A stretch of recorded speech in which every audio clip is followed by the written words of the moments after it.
Olá, seja muito bem-vindo e mais uma vez é muito bom estar em sua companhia. A partir de agora você confere comigo as notícias do Brasil e do mundo. E olha só, eu começo essa edição falando de economia. O Índice Nacional de Preços ao Consumidor Amplo de agosto registrou deflação. Influenciado pelos combustíveis, o IPCA teve o menor índice para um mês em 24 anos.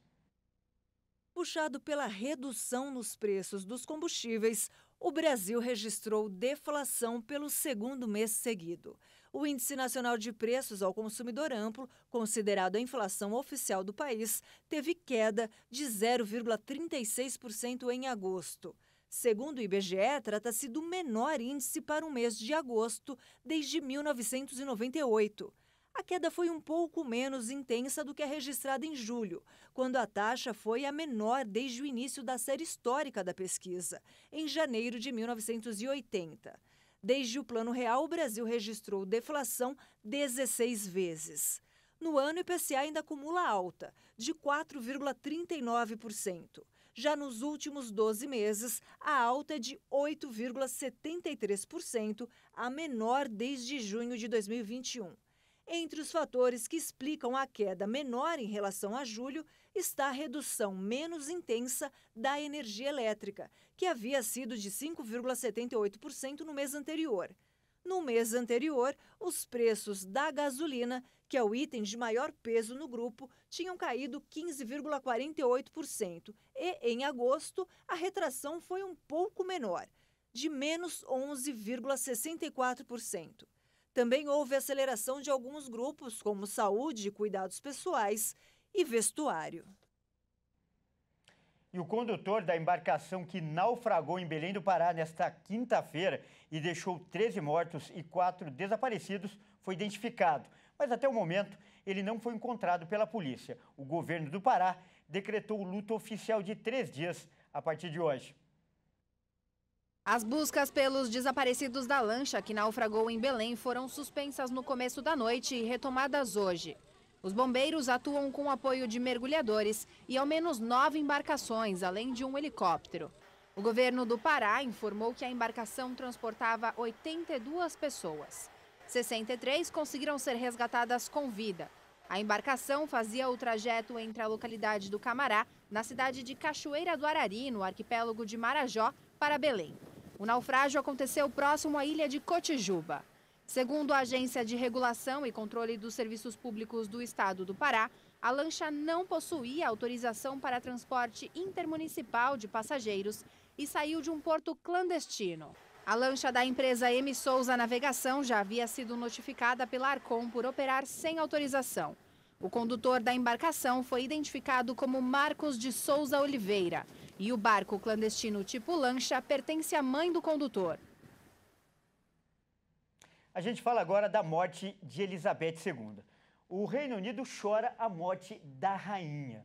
O país abriu, inclusive, um período de luto. Para a família real, esse tempo de lamentação vai até 7 dias após o funeral, que ainda não tem data definida. Vamos conferir.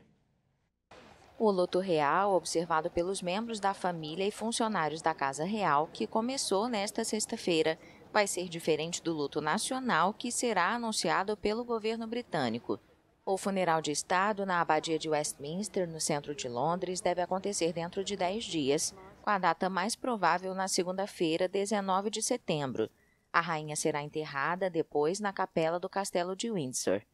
As residências reais, algumas delas parcialmente abertas ao público, como o Palácio de Buckingham, Balmoral, na Escócia, e Sandringham, na região leste da Inglaterra, vão permanecer fechadas até o funeral. As bandeiras ficam hasteadas a meio mastro até o dia seguinte ao final do luto real. Os britânicos e estrangeiros foram convidados a levar flores até as residências reais de todo o Reino Unido, mas nenhum livro de condolências será criado, porque as homenagens podem ser publicadas online. A morte da rainha, aos 96 anos, abre uma sequência histórica de eventos que foi preparada meticulosamente durante anos, como parte do plano London Bridge is Down, que significa a ponte de Londres caiu, e cujos detalhes foram revisados com frequência. Além disso, há a Operação Unicórnio, que são dispositivos previstos em caso da morte da monarca na Escócia, o que realmente aconteceu, mas os detalhes não foram anunciados até o momento.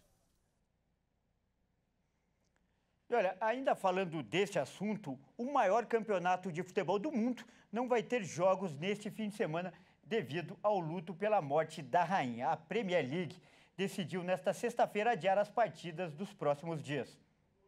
A Premier League tomou a decisão apesar do anúncio do governo britânico de que o cancelamento de eventos esportivos não era obrigatório durante o período de luto nacional. Em um comunicado, a Liga informou que a decisão foi tomada na manhã desta sexta como um tributo à monarca e como forma de honrar o que foi considerado uma extraordinária vida e contribuição à nação. Os jogos das divisões inferiores da Liga Feminina também foram adiados. Outros eventos esportivos programados para esta sexta-feira foram cancelados, entre eles uma partida internacional de críquete e o Campeonato Europeu de Golfe. Os eventos marcados para sexta podem ser retomados no fim de semana, mas os dirigentes receberam um pedido para evitar que as competições coincidam com o funeral de Estado, que ainda não teve uma data definida. Olha, e ainda falando de futebol, o técnico Tite convocou a penúltima lista de jogadores antes da Copa do Catar. A seleção vai fazer 2 amistosos contra a Gana e também contra a Tunísia. Mas quem traz mais informações é a repórter Bruna Di Giaimo.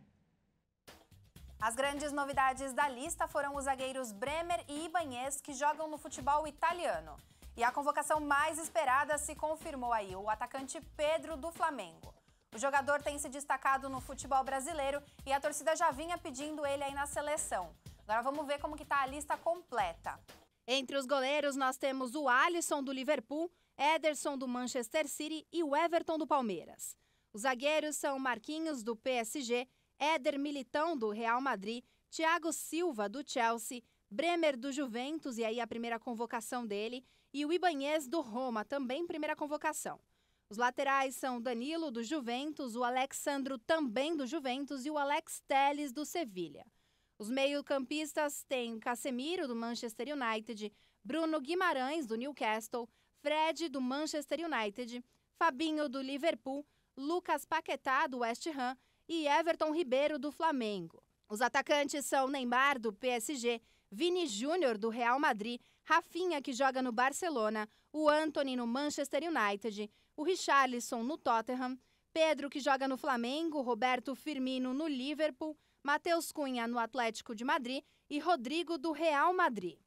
A seleção vai jogar contra a Gana no dia 23 de setembro e a Tunísia no dia 27. Os jogos vão acontecer na França e é bom lembrar que essa é a última convocação antes da lista final para a Copa do Mundo. O técnico Tite até foi questionado aí sobre alguma novidade para a convocação da Copa do Mundo e a gente vai ver agora o que ele falou. Eu não posso fechar nenhuma possibilidade de um grande atleta surgir, se afirmar, evoluir. Eu passo, sim, que os atletas têm que estar na sua melhor condição e que, no mais alto nível, eles possam concorrer. O sarrafo, cada vez mais, concorram de forma leal. Então, daqui a pouco vai estar surgindo algum outro atleta que possa ser? Pode.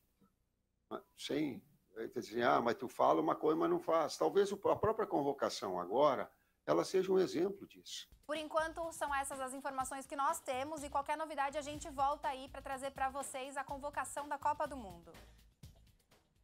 Obrigado, Bruna, e boa sorte para o Tite e para a seleção. Bom, essa edição fica por aqui. Eu agradeço demais pela sua companhia e convido a continuar ligado em nossa programação. Até mais!